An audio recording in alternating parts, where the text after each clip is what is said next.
तर मित्रांनो, आता आम्ही आनंद ॲग्रोवरून निघालो आहे आणि आमचा सडनली प्लॅन असा झाला की आता निघून ट्रॅफिकमध्ये पुण्यामध्ये अडकण्यापेक्षा आपण एखादा स्पॉट करूया. तर आमचा अचानक प्लॅन असा झाला की इथून 76 किलोमीटरवर ठोसेघर वॉटरफॉल आहे आणि विंड मिल्स पण भरपूर आहेत तिकडे.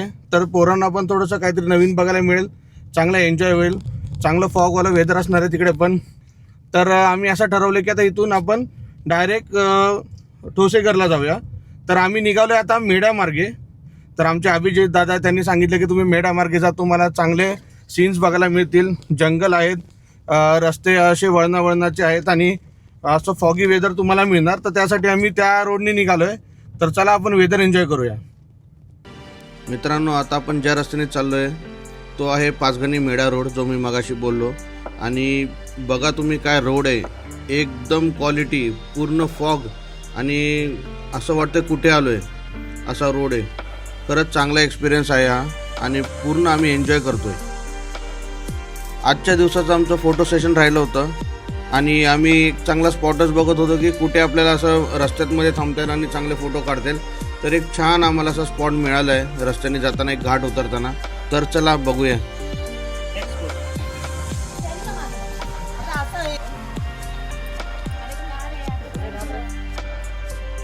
इकडे देखो, इकडे.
मित्रांनो, मस्त फोटो सेशन केलं, ड्रोन शूट घेतले आणि अचानक पाऊस सुरू झाल्यामुळे आम्ही इथून निघालो.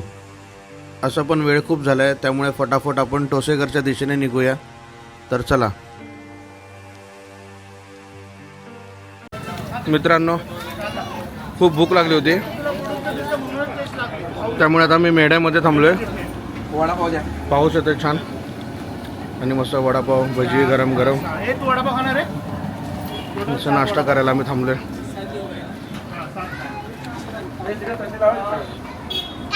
चटणी नको ना? नाही.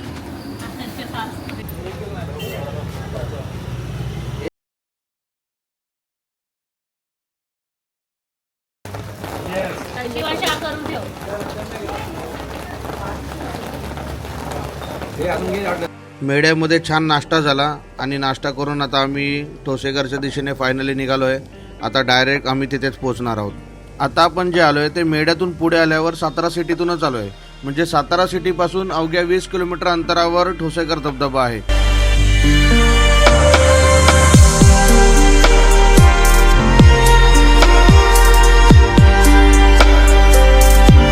तर फायनली आम्ही इथे पोचलो आहे आणि एंट्रीला इकडे तिकीट घेतलं आहे. प्रति व्यक्ती 50 रुपये इकडे तिकीट आकारले जाते आणि हे वन खात्याचे आहे.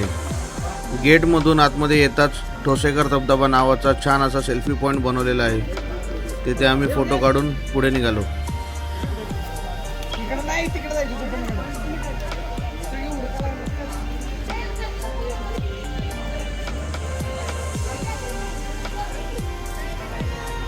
तर मित्रांनो, आता आम्ही पोचलोय ठोसेघरमध्ये.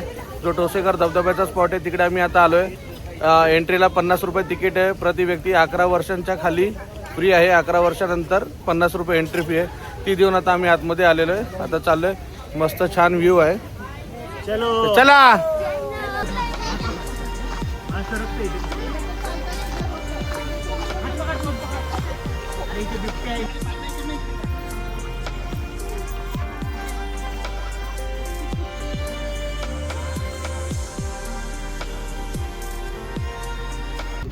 मित्रांनो इथे 2 धबधबे आहेत, एक मोठा आणि एक छोटा.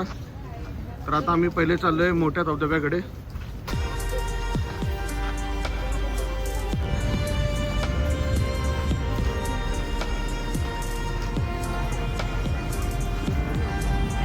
हा हा हे बा एकदम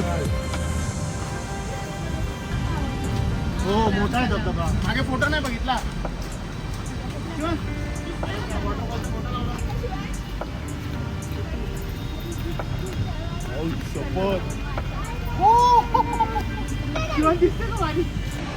येथे सुरक्षित व्ह्यू पॉइंट आणि चालण्यासाठी पायवाटा असल्यामुळे पर्यटकांना धबधबा अगदी जवळून पाहता येतो.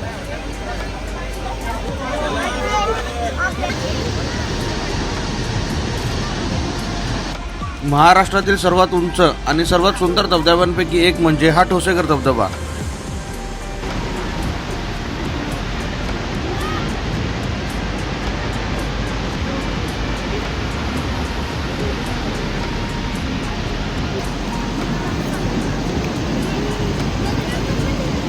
हिरवागार निसर्ग, दाट धुके आणि हजारो फूट उंचीवरून कोसळणारं पाणी, हा नजारा प्रत्यक्ष अनुभवणं म्हणजे एक अविस्मरणीय क्षण आहे.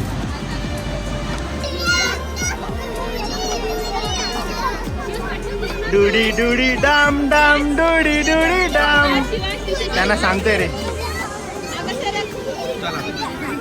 हा बस बस.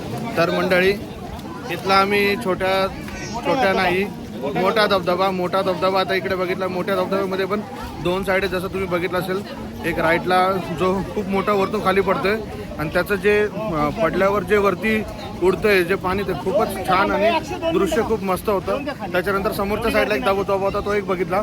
तर हा मोठ्या साईडचा धबधबा होता. आता आपण जाणार आहोत परत वरती आणि तिकडून एक खाली जातोय छोट्या साईडचा धबधबा बघायला. तर चला तिथे जाऊया.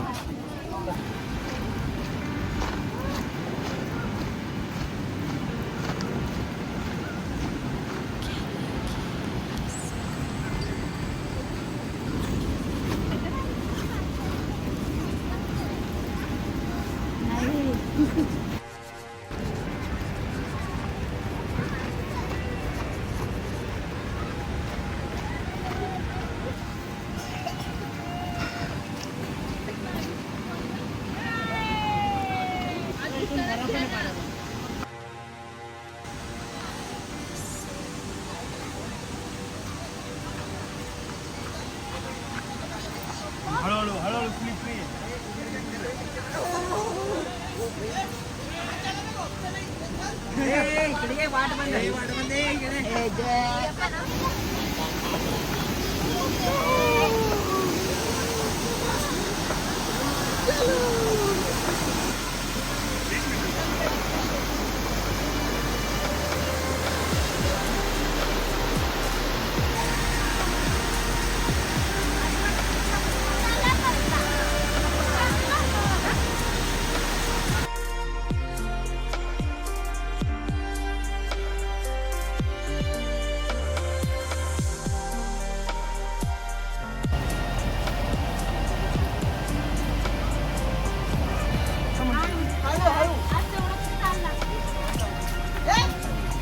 मित्रांनो छोटा धबधबा जास्तच खाली आहे थोडासा अजून, आणि त्याच्यामुळे आमची अक्षताई चालून इकडेच दमली आहे आणि अतुल शेठ तर मागच थांबलेत.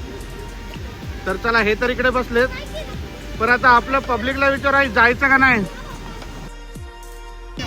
छोटा धबधबा बघायला जायचं का नाही. चलो.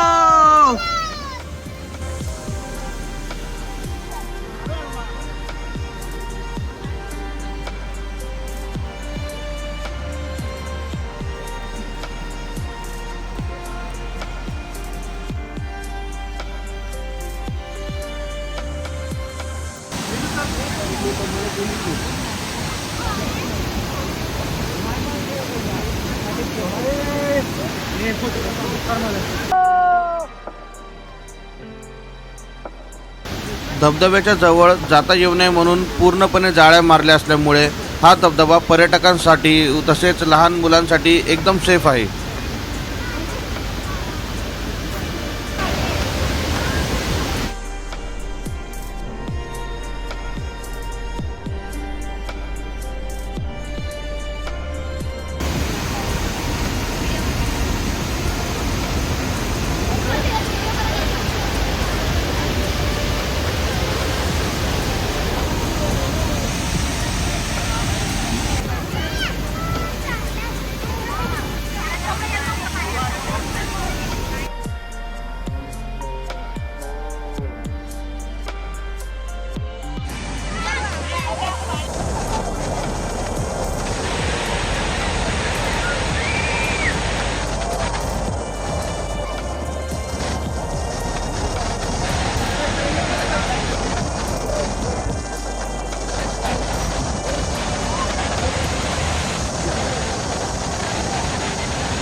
एक नंबर आहे, एक नंबर, एक नंबर.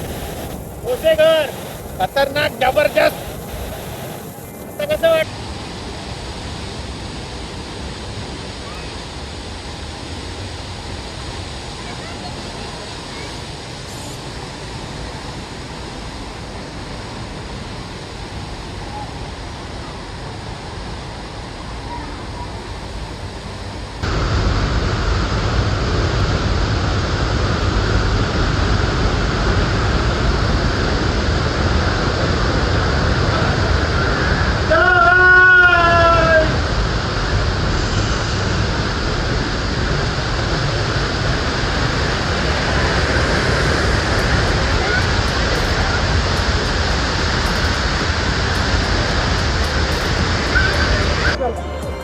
काय झालं श्रीचा? ऑटो रिक्षा पाहिजे तुला? काय मागवूया आपण? बर. हे आमचे दोन म्हातारी माणसं दमली आहेत बघा कशी. बघा यांचे हावभाव बघा जरा. सगळ्यात म्हातारा मोठा माणूस आहे. अरे बाबा किती वरती येते, आपला जीव केवढा, आपण करतो काय. आमच्या आईचं वय बघा आणि याचं वय बघा, तरी हा दमलाय. काय बोलणार याला तुम्हीच सांगा मित्रांनो. चलो बघा बारकी पोरं पडतात.